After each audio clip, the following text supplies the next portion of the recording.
This is the dish you pull out when you need something fast, something super comforting, and something that makes people feel like they're taken care of. This is the dish you make when you just get home and you want a hug. And once you make this sauce, everything's gonna change. It's not the healthiest. We're not going for the healthiest. I didn't say that.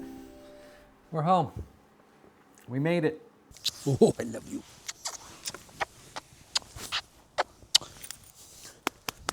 First thing I did when I got back was test this recipe that I'm gonna share today that has been living in my head since the edge of Utah. And driving from Utah through the Midwestern states, you know, it's just plains, whether it's cornfields or farms. It's beautiful, but it's endless. And I've had a lot of time to think about this. I've been home a little bit over a week. Thank you so much for all the comments. I mean, you guys blow me away. I messed up my last video, so I had to scrap the entire thing. So I will get back onto sharing the last parts of the trip as soon as I can. I have made this 3 times this week. 2 for these big group potluck dinners, and then 1 for a dinner party. And every single person who tried it went back for seconds and has asked for the recipe. And not one of them was vegan. I'm not surrounded by a bunch of vegans up here. There's a couple of us, but there's not a lot. And this recipe is so easy, I almost forgot. I don't even need a knife. You won't even need a knife. It's that easy. All right, I'm gonna need a pot because I'm gonna have to fill some water. We're gonna be cooking off some pasta. I like getting everything ahead of time, so I'm gonna save this strainer for when it's ready. And I won't need too much, like 3/4 full. Get that onto a high heat, and we're just gonna bring this to a boil. While that's boiling, I'm gonna show you. I'm just gonna drag you over here with me. Because I'm back in the US, I'm trying to get back into my cookbook collection, and I'm super excited. But I did buy a new one this time. And I follow this woman on Instagram when I get on there. And her name is Woon Hang. And I've already marked up a whole bunch of recipes that I want to try. And it's beautiful. She did a great job. It's called The Vegan Asian Kitchen. And it's just wonderful. Shout out to you, Woon Hang. Thank you for writing this book, and thank you for having it all plant-based. This is done. I'm just gonna add 1 box of gluten-free elbow macaroni. And just to make sure, just in case I don't want to, just add a little bit of oil to the top, because that will keep it from bubbling over. I'll bring this to a boil. And I'll just keep an eye on this and follow directions until it's al dente. I don't want to overcook it because it will cook a little bit more in the sauce. So I want it just perfect, or even underdone a little bit. And you guys, so you know, this is the pasta I'm using. I am not sponsored by anybody in this video, all right? But this is the pasta. And it's not focusing on me because I don't know how to work a camera.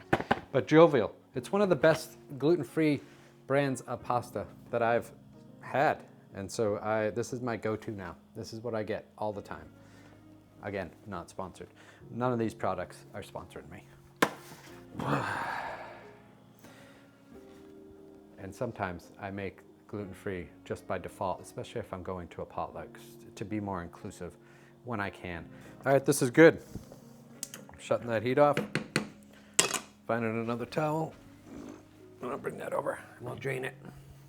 And before I drain it, I'm gonna add this bowl underneath because I want to save some of that water. Everything's gonna be done in 1 pot. It's that easy, but I need to save some of this pasta water. So we'll just, okay, move out of my way. There we go. So I'm gonna let that sit. Oops. I'll even rinse it off a little bit. Chill it down, stop it from cooking. So you can see how much water I have here. This is a lot. I'm just gonna let it sit here for a second. That's going back on the heat. I am gonna grab a measuring cup, 3 cups of that hot water, pasta water. That's going right back in. 3 cups. And then I'm gonna crank that heat back on. So we're gonna bring that to a boil. So I want as authentic and close to what I was used to having when I was growing up, gave me that comfort feeling and the taste and the mouthfeel. I'm going for memories. I'm going for comforting. You can use any kind of bouillon you want. This is no chicken bouillon. just bouillon cubes that I still had in the house. So I'm using 2 of these, and this is gonna add a lot of depth of flavor. Once you learn this sauce, you can adjust it however you like. And I know this method works. So try it this way first, and then you can adjust. And this is low sodium as well. I have some white pepper, and I'm just gonna add just a light sprinkle, because I like those white pepper notes when I have a mac and cheese. This is 2 containers of Forager yogurt, and you want 2 full containers. And I've used this before, and I buy it all the time. 2 full containers of the plain, unsweetened yogurt. It's made with cashew and coconut. It's got a nice twangy taste. From there, I'm gonna add 1 stick of butter. And then I'm gonna whisk. I'm gonna whisk that in. And it'll take a minute to come together. Now, if you want, you do not have to, but I'm gonna add a splash of oat milk. And for some reason, that adds a bit of a bridge between the two, the hot water and the yogurt. Maybe it's my imagination. But I'm gonna do this until that butter becomes really good and melted. And you can see it's just a nice white sauce right now. Yum, it's deliciously tangy. Now I'm gonna add 2 containers. This is the Daya shredded cheddar cheese. And then I have 1 mozzarella shredded pack. So 3 packs of cheese. So 3 packs of those cheese, yeah? This is the Daya one, cheddar. And this, I could only find this, follow your heart. Because these grocery stores don't line up and like carry all the same things, I had to go to a couple different stores to get them. Again, not sponsored. I just wish all you freaking retailers would like line up and carry the freaking best products, all of them in one spot. I do not like driving around with the cost of food now and the cost of gas going around. It's freaking expensive. And this isn't exactly the cheapest thing I've ever made, but it is one of the most delicious. So if you want, as that comes together, I do like the color, the yellow color of having mac and cheese. It's a memory thing for me. You could use all white cheeses. You could use all yellow cheeses, whatever. I find the Daya has the most fat in it. That's why I want to use it, because I'm looking for the mouthfeel and the texture and the reimbursing it, remaking it. God, anyways, I'm gonna keep stirring that. But if you want it to be yellower, for memory's sake, I'm gonna add just a touch of turmeric, maybe like 3/4 of a teaspoon, or half a teaspoon, you saw that.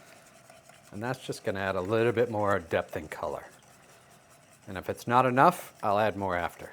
The pasta's done, ready, delicious. Perfect. Whisk that up, and it's becoming silky smooth.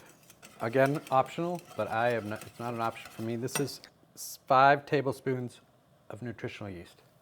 And then I'm just gonna whisk that in. That's also gonna help it turn a little bit more orangey yellow. That's the one that I got. Vegan protein, vitamin B. Yum! Heat's off. This is our sauce. This is our pasta. So I am only gonna pour about half. I'm only gonna use about half in this. And I probably should just use a ladle to make it less messy. And I'm gonna coat these very, very well. There's tons of sauce here. You always wanna add a little bit more sauce than you think, so it can soak up right into it. Yum. Yeah, right there. Super delicious. I'm gonna be making a double batch. I only wanted to show how to do one. So this is gonna be a ton of extra sauce. I'm just gonna do the same thing, but with regular pasta. So I'll bring 1 gluten-free and 1 regular elbows. And then that'll give me extra sauce. So look, it gives me enough for a big double batch, but then extra as well. So this is cold, and this is delicious, cold. Look at how thick that is. Super awesome, super good. So it's thick enough that if you heat it back up or just add it to hot pasta, it'll thin right out. You could actually thin it out with a little bit more oat milk if you wanted. It's so good. It is such a good cheese sauce. So good. But I'm not even gonna get into the variations because I could just be endless. And I'm actually trying to make this for a, for a thing I gotta go to. And I take too long making videos. So let's finish this up. You know what's coming.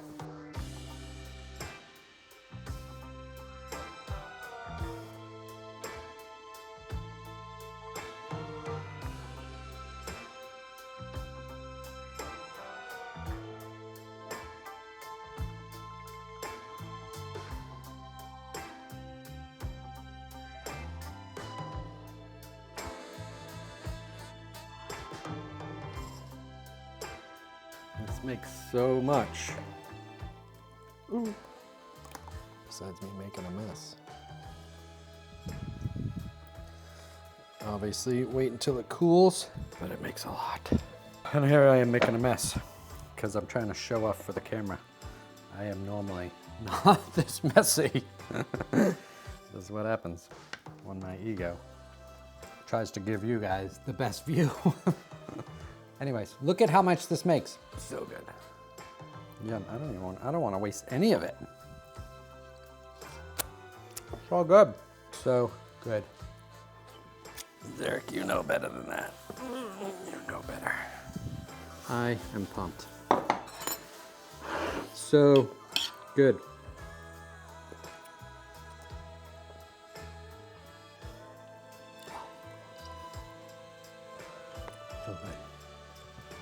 So good.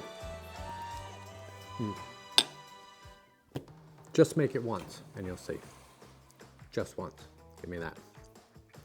But I think it'll change your life for the easier. And if you have kids, man, this is super kid friendly. So good. I can't explain it. But it is as memorable as it is delicious. Before I just eat all this in front of you, I want to thank you so much for your continuing, the kind comments is really overwhelming. If you watch any of the videos and you read some of the comments, you guys are the best. Yeah, I'm so humbled and like grateful.